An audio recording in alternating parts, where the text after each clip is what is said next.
We've all seen the footage of LeBron James putting his head down. It's like, we have more timeouts. We had more timeouts. Tyronn-lue, you didn't call it. And that was a blunder by the entire staff and the players, because the players should know we got a timeout. Let's just say he misses one, call timeout. As a coach, you got to go through every scenario. As a coach on the floor, LeBron James also has to go through every scenario.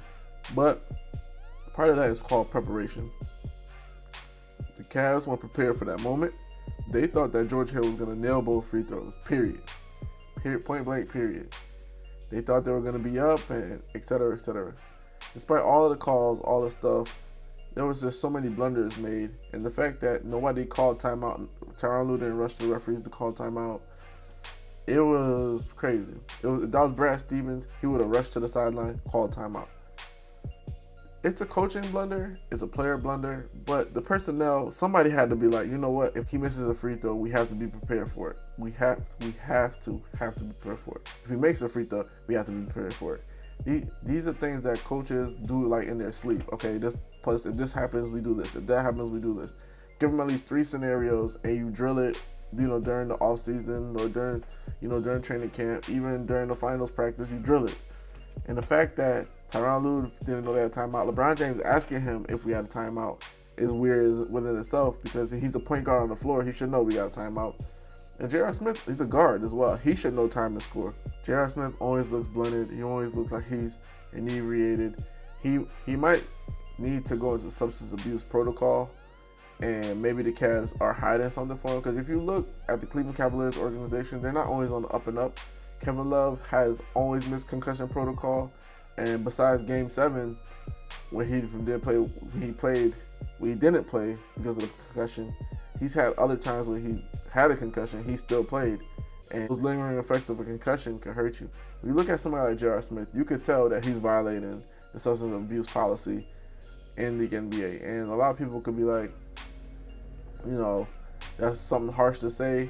But some of the things that he says, his activities, his mannerisms, the way that he talks and slurs his words and comes to conclusions, like he said he thought he was up, then he said he knew the time to score, then he backed off and said, I didn't know, I didn't know what I was thinking, or whatever the case is. It's just like, it's too much. It's too much. So you could tell the Cavs are covering for him there. But that point in time when they realize they have a timeout, and LeBron realizes, and he realized that they don't call it. First of all, it's sad. It's coaching criminality. But in addition to that, body language displayed by LeBron James, a lot of people will bang on him for that. I wouldn't bang on him. I would be highly upset as well. The thing is, you have to have a quick turnaround. You have to say, all right, we messed up.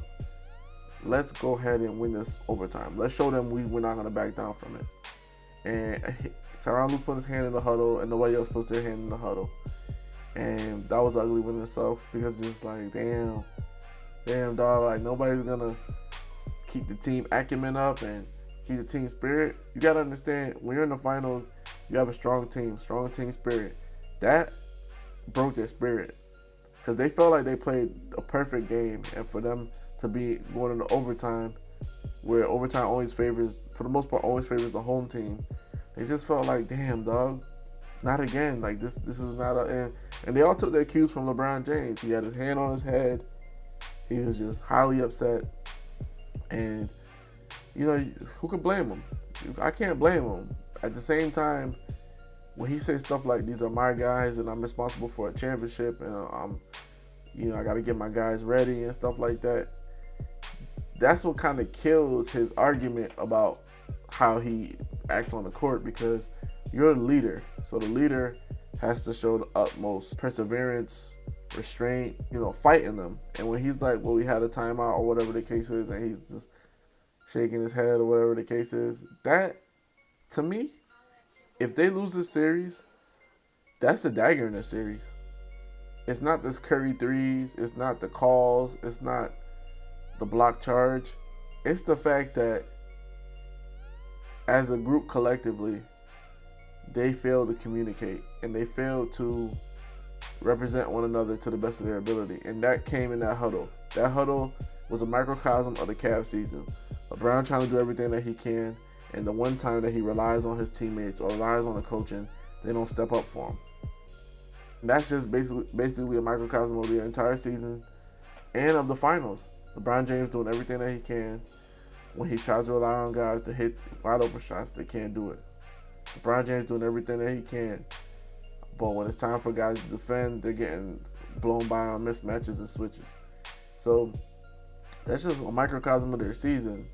But also, we have to realize that that dynamic has been set by LeBron James himself.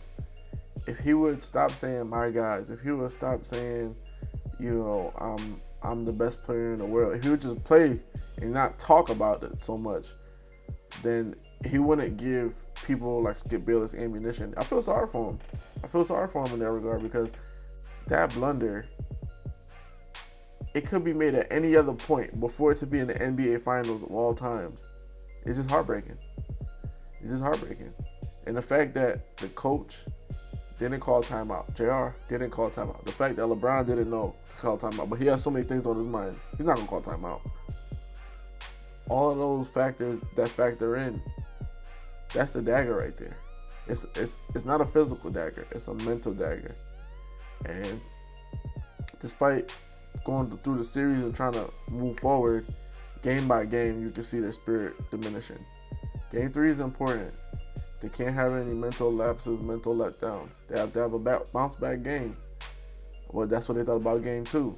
So we'll see how this goes. We'll see how Tyronn-lue gets the guys up. But to me, I feel like Tyronn-lue has already lost his voice in the locker room. It's been lost for a long time. And that's basically why he didn't even think to call timeout, because he's like, I have a coach on the floor. Guys just follow LeBron's lead. I'm not going to worry about it. And relying on LeBron James' greatness so much is what really cost them that timeout. It possibly could have cost them that game 1. Just a lot of things that occurred in that sequence and in that huddle basically show you where the Cavs are. They simply are relying on LeBron James.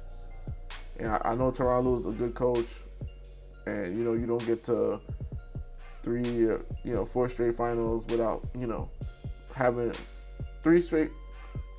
Because remember, David Black came through or whatever, he got fired, whatever the case is. But you don't get the 3 straight finals without having that good pedigree and knowing what to do in certain situations. But at this point, I feel like his voice is lost. They're not listening to him anymore.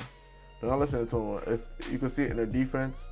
You can see it in the offense. You can see in the position that he's putting guys to score. They're not doing it because it's a wrap.